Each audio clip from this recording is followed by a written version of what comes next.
If you haven't seen Adolescence on Netflix, run and go and see it right away. This TV series has taken the world like by storm for obvious reasons, and anyway, I'm not here to talk about the storyline necessarily.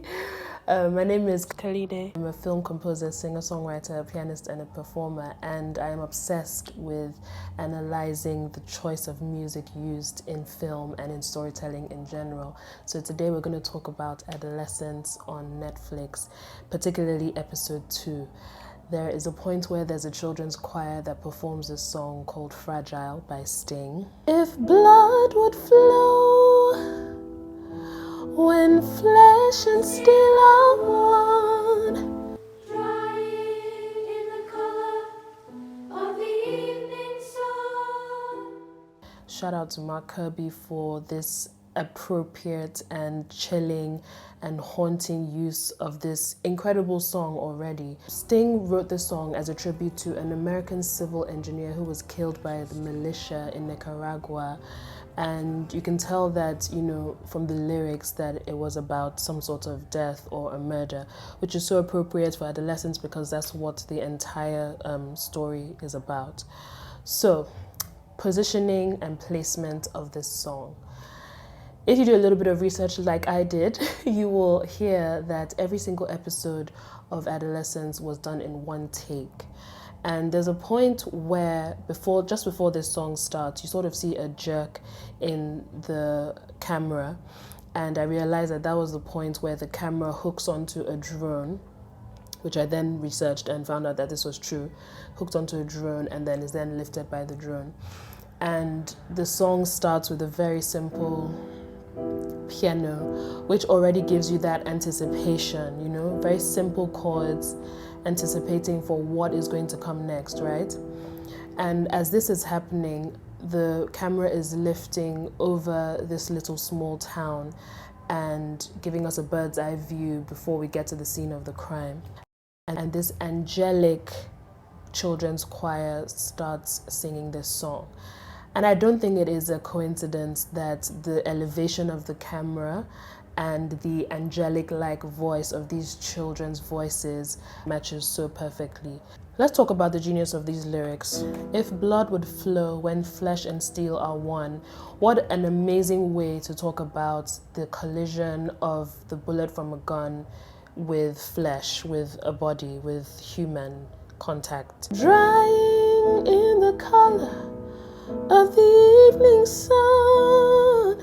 It just gives you a visual immediately, right? And then the next few lines are talking about, even though tomorrow will come and the stains will go, the memories of what has happened, the memory of this girl who has lost her life, the memories, the happy times that her family and her parents will always remember, will always stay. Tomorrow's rain we'll wash the stains away, but something in our hearts will always stay.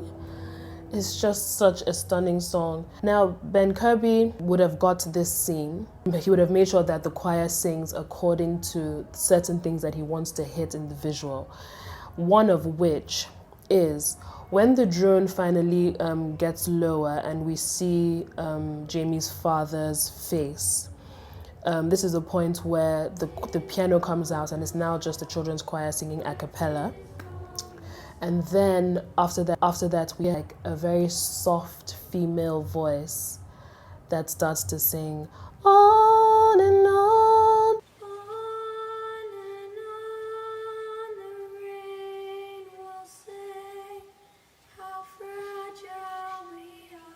I read that the person who played Katie actually sang that part, which is just so intentional, for the film composer and the music supervisor to do.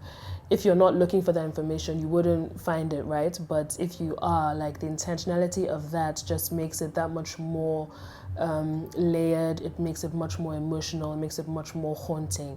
And at that point where the camera comes across his face, it's almost as if she is speaking to him from the grave. He is just looking, trying to understand how his son could have done this. and her voice just comes, and the way his face reacts almost feels as if he is reacting to her voice, and then he just leaves the frame, and then that's the end of episode 2. The last thing that I want to say to you guys from my little research that I did was that the choir used is literally a group of children that were brought together from this part of the world, like, so literally from this town, gathered some kids together to sing this song. So how much more intentional can you get? It could have been any other boys' choir or any other children's choir from around the world who were virtuosic or whatever, but it just makes it that much more intentional, much more haunting.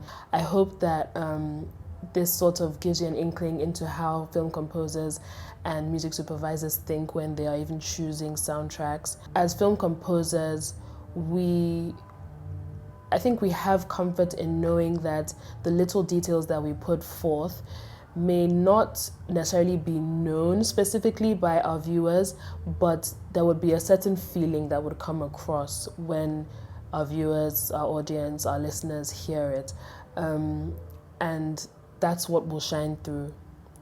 I hope you guys enjoyed this episode, this analysis, and I look forward to seeing you guys in another analysis or whatever I've got up my sleeve for you guys, because a lot is coming. Thanks for watching.